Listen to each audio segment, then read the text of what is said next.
नमस्कार, visit India travel channel पर आपका स्वागत है। हेलो फ्रेंड्स, उत्तराखंड के हिल स्टेशंस की यात्रा के तहत आज हम चलेंगे देहरादून। देहरादून का खूबसूरत नज़ारा और स्वास्थ्यवर्धक आबो हवा आपको कुछ दिन यहीं रुकने के लिए मजबूर कर देंगे। आगे बढ़ने से पहले यदि आपने अभी तक हमारे चैनल को सब्सक्राइब नहीं किया हो तो वीडियो के नीचे स्थित लाल रंग के सब्सक्राइब बटन पर क्लिक कर दें और साथ ही घंटी के बटन को भी दबा दें। धन्यवाद। तो आइए चलते हैं देहरादून। मेरे को पहाड़ी मत बोलो, मैं देहरादून वाला हूँ, देहरादून वाला हूँ।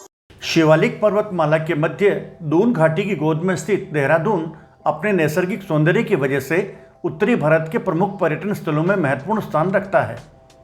उत्तराखंड राज्य की राजधानी देहरादून पर्वतों की रानी मसूरी की तलहटी में बसा हुआ है और मसूरी का प्रवेश द्वार भी कहलाता है। समुद्र तल से इसकी ऊंचाई 636 मीटर है। देहरादून शहर का नाम दो अलग अलग शब्दों देहरा और दून से मिलकर बना है। देहरा का अर्थ है घर और दून का अर्थ है हिमालय और शिवालिक के बीच की घाटी, अर्थात देहरादून एक खूबसूरत घाटी में स्थित है।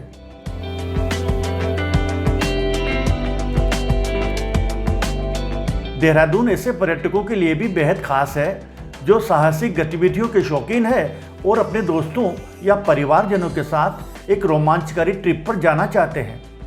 साथ ही साथ वे यहाँ के पहाड़ों में सूर्यास्त के दृश्य तथा यहाँ की मदमस्त कर देने वाली जलवायु का अनुभव भी ले सकते हैं।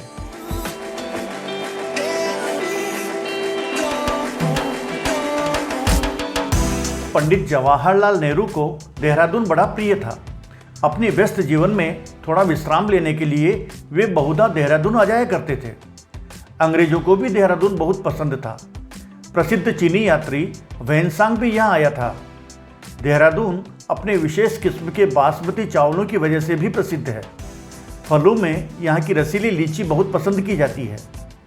देहरादून का मौसम और हवा पानी इतने स्वास्थ्यवर्धक है कि लोग अवकाश के दिनों में और रिटायरमेंट के बाद यहाँ लंबे समय तक रहकर स्वास्थ्य लाभ प्राप्त करना पसंद करते हैं।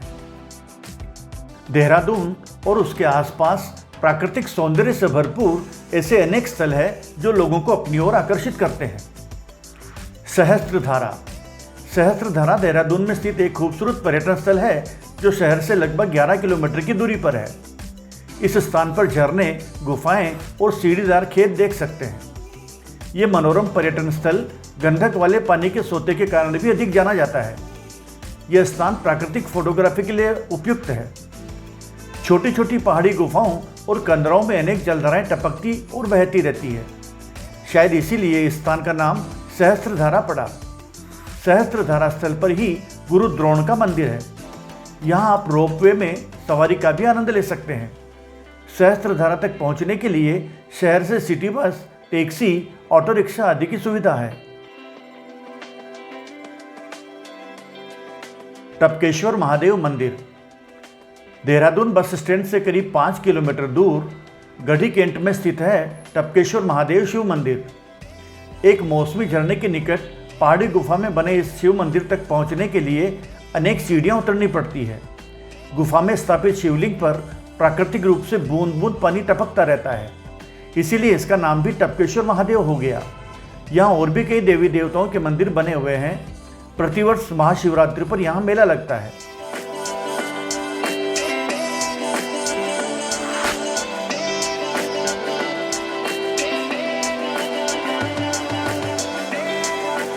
रॉबर्ट्स केव।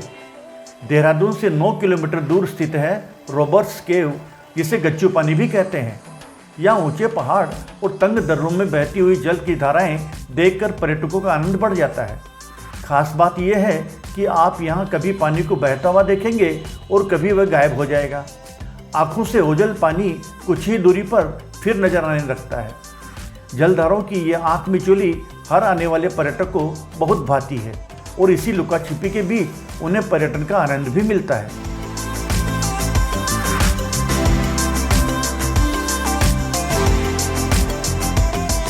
गुरुद्वारा झंडा साहिब। शहर के मध्य मसूरी बस स्टैंड और रेलवे स्टेशन के बिल्कुल नज़दीक गुरुद्वारा झंडा साहिब है।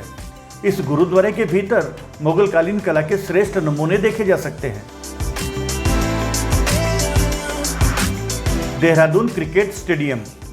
देहरादून के रायपुर क्षेत्र में राजीव गांधी अंतर्राष्ट्रीय क्रिकेट स्टेडियम एक बहुउद्देशीय स्टेडियम है। यह राज्य का पहला अंतर्राष्ट्रीय स्तर का स्टेडियम है। तपोवन। देहरादून के अंतर्राज्यीय बस स्टैंड से लगभग 5 किलोमीटर दूर नालापानी स्थान पर स्थित तपोवन पौराणिक काल में ऋषि मुनियों का तप स्थल था। यह भी कहा जाता है कि यहाँ गुरु द्रोणाचार्य का आश्रम था और वे अपने शिष्यों को अस्त्र शस्त्र चलाने का प्रशिक्षण देते थे। इसीलिए उस काल में देहरादून को द्रोणदून भी कहा जाता था। मिंड्रोलिंग मठ। यहाँ का मिंड्रोलिंग मठ खूबसूरत धार्मिक पर्यटन एवं दर्शनीय स्थल है। वास्तुशिल्प की उत्कृष्ट कृति होने के नाते मिंड्रोलिंग मठ को देखना किसी आश्चर्य से कम नहीं है। यहाँ कई सुंदर उद्यान और स्तूप बने हुए हैं। Fun valley. देहरादून में स्थित फन वैली परिवार और दोस्तों के साथ पिकनिक बनाने के लिए एक आदर्श जगह है। आप यहाँ पूरा दिन उत्साहपूर्ण ढंग से बिता सकते हैं। यहाँ एक शानदार वाटर पार्क है।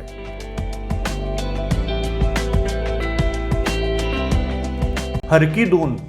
हरकी दून देहरादून शहर की हलचल से दूर स्थित एक खूबसूरत पालने के आकार की घाटी है जिसका सौंदर्य देखते ही बनता है। यह स्थान पर्यटकों को ट्रेकिंग भ्रमण के लिए प्रेरित करता है। हरकी दून घाटी को देवताओं की घाटी के रूप में भी जाना जाता है।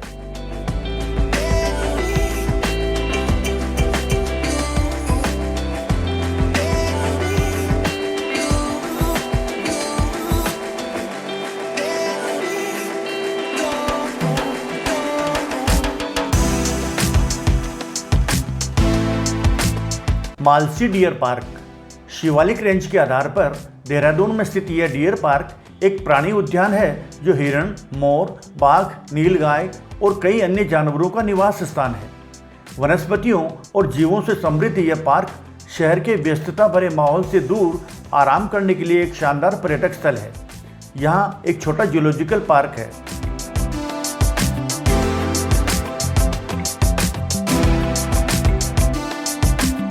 लक्ष्मण सिद्ध। देहरादून ऋषिकेश मार्ग पर 12 किलोमीटर दूर स्थित लक्ष्मण सिद्ध नामक धार्मिक स्थल घने जंगलों के बीच स्थित है। यहाँ एक मंदिर एवं संत लक्ष्मण सिद्ध जी की समाधि है। राजाजी राष्ट्रीय उद्यान। देहरादून में स्थित राजाजी नेशनल पार्क वनस्पतियों और वन्य जीवों की प्रचुरता से समृद्ध है। बाघों और हाथियों के लिए प्रसिद्ध राजाजी नेशनल पार्क को टाइगर रिजर्व का दर्जा दिया गया है।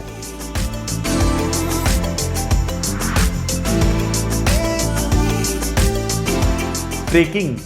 देहरादून आने वाले साहसिक पर्यटकों के लिए ट्रेकिंग एक शानदार गतिविधि है जिसका लुत्फ यहाँ आने वाले पर्यटक बखूबी उठाते हैं। जॉर्ज एवरेस्ट, ज्वाला देवी, भारद्वाज मंदिर, दून घाटी, डाक पत्थर, शिवालिक पर्वतमाला, आसन बैराज जैसे कुछ स्थानों पर ट्रेकिंग का आनंद लिया जा सकता है।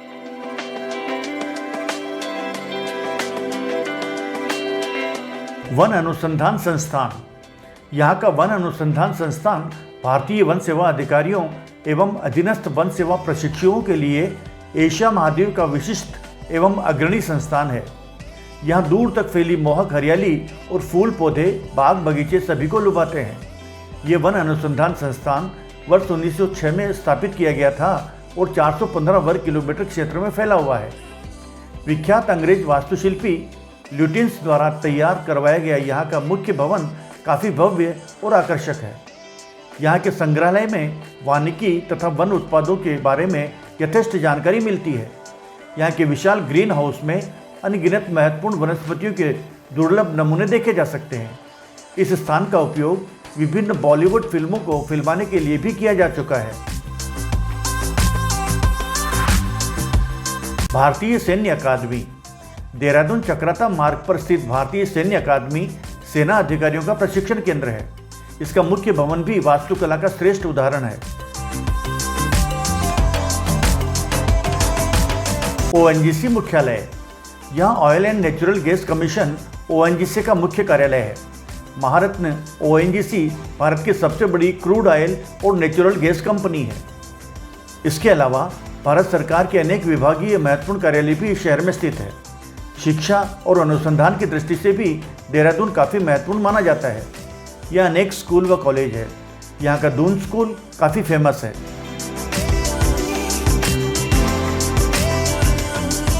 देहरादून के आसपास स्थित कुछ अन्य प्रसिद्ध स्थलों में मसूरी हिल स्टेशन यहाँ से 36 किलोमीटर दूर है।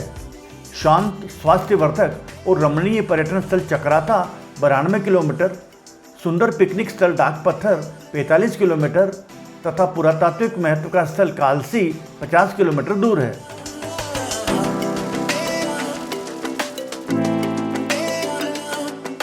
देहरादून में खरीदारी के लिए मुख्यतः पलटन बाजार है। इस बाजार से हस्तशिल्प की आकर्षक वस्तुएं और पीतल की सजावटी वस्तुएं खरीदी जा सकती है। यहाँ लकड़ी और बेंत का बना सामान भी मिलता है।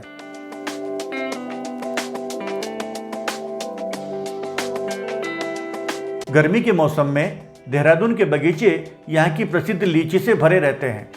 यहाँ की ताज़ी स्वादिष्ट लीची की खूब मांग रहती है। इसके अलावा देहरादून का बासमती चावल भी प्रसिद्ध है। आइए हम आपको देहरादून के कुछ प्रसिद्ध फूड की जानकारी देते हैं। हालांकि देहरादून में कई विकल्प मौजूद हैं, लेकिन यहाँ के स्थानीय व्यंजनों में कंडेली का साग, गहत की दाल, आलू के गुटके, नींबू का फली, गुलगुला के साथ साथ कुछ अन्य पारंपरिक मिठाइयाँ भी शामिल हैं।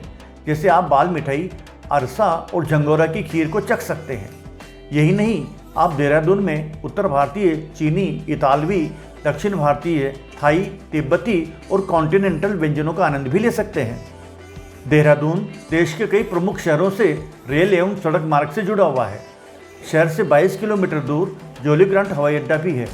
यहाँ ठहरने के लिए लो बजट से लेकर हाई बजट तक अनेक होटल्स, गेस्ट हाउस आदि उपलब्ध है।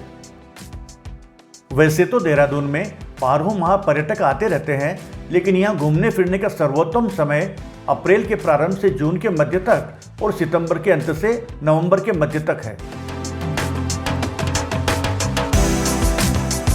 तो कैसी रही आज की देहरादून यात्रा? अगर अच्छी लगी तो लगे हाथ वीडियो को लाइक और शेयर कर दीजिए और चैनल को सब्सक्राइब नहीं किया हो तो सब्सक्राइब भी कर दीजिए। धन्यवाद।